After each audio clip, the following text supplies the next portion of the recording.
Mason. I'm a professional street luger, which I still hold the Guinness World Speed Record at 81:28. They prove to fight.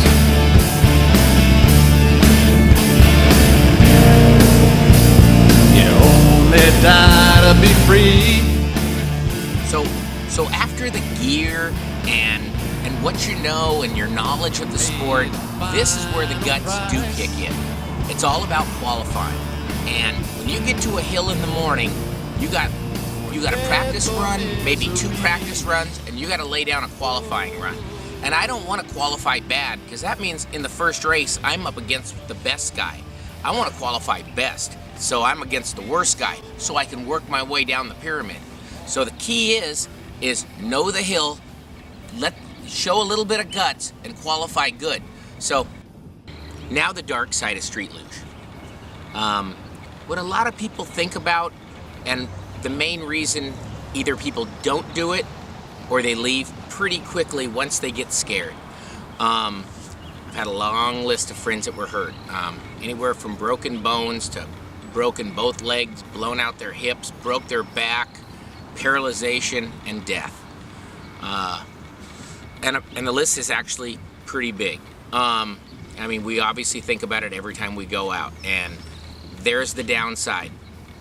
There's probably the reason why most of us finally quit, because there's just a time that you just think, man, I've been playing with the odds this long, it's just time to maybe step back.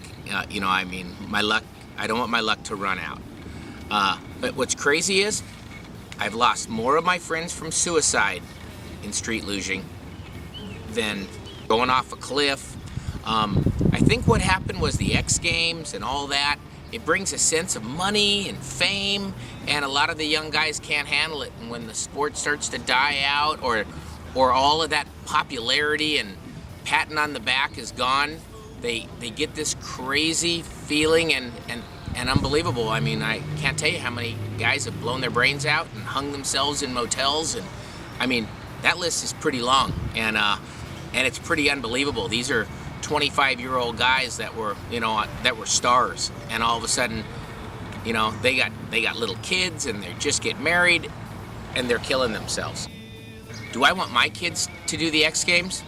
Not at all. I watched a generation of young kids make history, and it was so heartwarming and so unbelievable.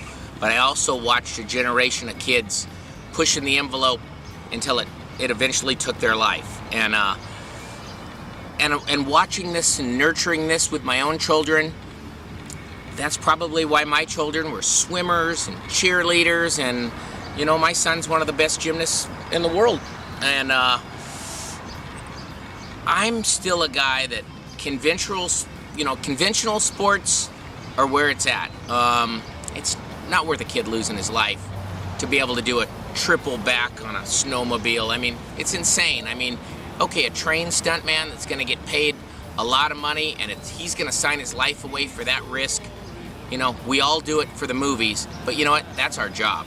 For a kid to make that decision when he's 12, to me, is insane.